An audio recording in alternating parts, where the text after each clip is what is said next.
नमस्कार दोस्तों, जय हिंद, गुड मॉर्निंग। दोस्तों आप लोगों को मैं बता देना चाह रहा हूँ कि रेलवे में एनटीपीसी में लेवल 2 और लेवल 3 का कुछ सूचना नोटिफिकेशन जारी हुआ है, जो इस वीडियो में सारा इसके बारे में चर्चा करेंगे।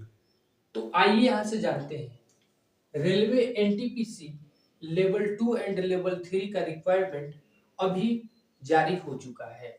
एनटीपीसी का मतलब नॉन टेक्निकल पॉपुलर कैटेगरी। दोस्तों रेलवे में दो प्रकार का होता है, एक टेक्निकल होता है, एक नॉन टेक्निकल होता है। टेक्निकल उसको कहते हैं जो जैसे इंजीनियरिंग कर कर, आईटीआई कर कर, पॉलिटेक्निक कर कर, इसके माध्यम से कोई स्टूडेंट्स उसमें भर्ती होते हैं, उसको टेक्निकल कहा जाता है। और नॉन टेक्निकल का मतलब क्या होता है, जो 12th आईएससी से पास हुआ हो, कॉमर्स से पास हुआ हो, आर्ट्स से पास हुआ है, इस लेवल को हम लोग नॉन टेक्निकल कहते हैं। दोस्तों आइए यहाँ से जानते हैं कि नॉन एनटीपीसी में लेवल 2 और लेवल 3 में कौन कौन सा पोस्ट पर वैकेंसी जारी हो चुका है। तो आपका पोस्ट यहाँ पे दिखता होगा, पोस्ट नेम, ठीक है। पहला पोस्ट क्या है, टीसी, ट्रेंस क्लर्क। टीसी को हम लोग क्या कहते हैं, ट्रेंस क्लर्क कहते हैं। जो आप कभी देखे होंगे और ट्रेन में सफर करते होंगे, सफर करने से पहले आप रेलवे टिकट काउंटर पर गए होंगे, को बोले होंगे कि आप सर पटना के लिए हमको टिकट दे दीजिए, उसी को हम लोग क्या कहते हैं, ट्रेन क्लर्क, ठीक है, टीसी कहते हैं। दूसरा नंबर क्या है, सीसी या टीसी। सीसी का मतलब होता है कमर्शियल क्लर्क, ठीक है। और यहाँ पे टीसी का अर्थ क्या होता है, टिकट क्लर्क, ठीक है। इसका भी पोस्ट लेवल 2 और लेवल 3 में आएगा, ठीक है। आगे चलते हैं। Third number junior clerk types. Junior clerk जो होता है वो टाइप्स क्या होता है, जूनियर क्लर्क टाइप्स, ठीक है। 4 नंबर जो होता है इसमें वैकेंसी में आता है अकाउंट क्लर्क टाइपिस्ट। जैसे अकाउंट क्लर्क का काम क्या होता है, पूरा दिन में कितना रुपया का टिकट कटा, या मैंने सारा आंकड़ा को तैयार करना, लेखा जोखा तैयार करना कि आज इस जगह पे रेलवे में कितना पैसा आया है, ठीक है। दोस्तों एनटीपीसी का ये पूरा ये चारों का ये चारों दोस्तों आते हैं सिलेक्शन प्रोसेस। पहले सिलेक्शन जो हुआ एनटीपीसी में, अगर जॉब करना है तो इसका सिलेक्शन कैसे कैसे होगा। तो पहला होना चाहिए होता है, पहला होता है CBT 1, मतलब कंप्यूटर बेस्ड टेस्ट में पहला टेस्ट होगा, ठीक है। इसके बाद क्वालिफाई कर जाएंगे तो आपका CBT 2 होगा, उसको भी क्वालिफाई कर जाएंगे तो इसके बाद आपका डीबी होगा, डॉक्यूमेंट वेरिफिकेशन हो जाएगा। और चौथा, डॉक्यूमेंट जब वेरिफिकेशन में आपका पूरा संतुष्ट हो जाएगा तो आपका मेडिकल होगा, और मेडिकल के बाद आप जॉब करना शुरू कर देंगे, ठीक है। आगे चलते हैं। जब CBT 1 की बात कहा जाए तो CBT 1 का सिलेबस होगा क्या, पहले तो सिलेबस के अनुसार ही पढ़ना है। रेलवे में आप जानते हैं कि सबसे ज्यादा जीके का परफॉर्मेंस ज्यादा रहता है, इसके मैथ और इसके बाद रीजनिंग रहता है। तो CBT 1 के लिए सिलेबस यहाँ पे दिया हुआ है, 100 क्वेश्चन रहेगा, 100 अंक का रहेगा, ठीक है। और कितना मिनट समय रहेगा, 90 मिनट। दोस्तों आते हैं यहाँ पे, चर्चा करते हैं कि कौन सब्जेक्ट से कितना क्वेश्चन पूछेगा। पहला मैथ, मैथ से कितना क्वेश्चन रहेगा, 30 क्वेश्चन रहेगा। रीजनिंग से कितना रहेगा, 30 क्वेश्चन रहेगा। जीके जीएस से कितना रहेगा क्वेश्चन, 40 क्वेश्चन रहेगा, ठीक है। अब चलते हैं यहां से। अब बताइएगा कि जब आप CBT 1 क्वालिफाई हो गए तो इसका रिजल्ट कितना गुना देगा।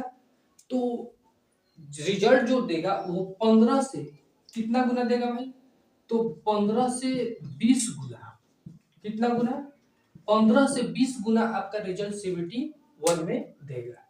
इसके बाद इसमें क्वालिफाई कर जाते हैं तो आप CBT 2 में चले जाएंगे और इसका टेस्ट देंगे। और CBT 2 का जो सिलेबस है वो इस प्रकार है, 120 क्वेश्चन हो जाएगा, 120 अंक का हो जाएगा और 90 मिनट। कहने का मतलब CBT 1 और CBT 2 में क्या अंतर है, सिर्फ एक जगह दो जगह अंतर है। तो इसमें क्वेश्चनों की संख्या 100 था, इसमें क्वेश्चन की संख्या 120 है। इसमें अंक की संख्या कितना है 100 अंक का है और इसमें कितना अंक है 120 अंक। ठीक है, इसमें भी 90 मिनट है, इसमें भी 90 मिनट है। दोस्तों CBT 1 के लिए आपको पर्याप्त समय मिल रहा था, कम क्वेश्चन ज्यादा समय। CBT 2 के लिए आपको ज्यादा क्वेश्चन है, कम समय है। तो यही ध्यान देखना है कि CBT 1 और CBT 2 में क्या अंतर है। CBT 2 का जो सब्जेक्ट में कौन सा सब्जेक्ट में कितना क्वेश्चन पूछेगा, तो यहाँ से देखिए मैथ में कितना क्वेश्चन है 35 क्वेश्चन है, रीजनिंग में कितना क्वेश्चन है 35 क्वेश्चन है, जीके जीएस में कितना क्वेश्चन पूछेगा 50 क्वेश्चन। कहने का मतलब CBT 1 में भी निगेटिव था 1/3।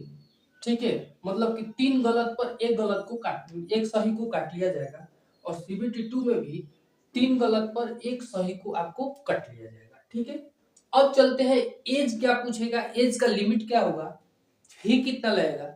ठीक है, उसके बारे में बात करते हैं। एज जनरल के लिए 18 से 30 वर्ष चाहिए। अगर आप 18 मिनिमम 18 होना चाहिए और मैक्सिमम कितना होना चाहिए जनरल के लिए 30। ओबीसी 18 से 33 साल, ओबीसी के लिए 3 साल की क्या हो जाता है एक्स्ट्रा छूट मिल जाता है। एससी और एसटी के लिए 18 से 35, एससी और एसटी के लिए आपको 5 साल की छूट मिल जाता है। अब चलते हैं फी की बात करते हैं।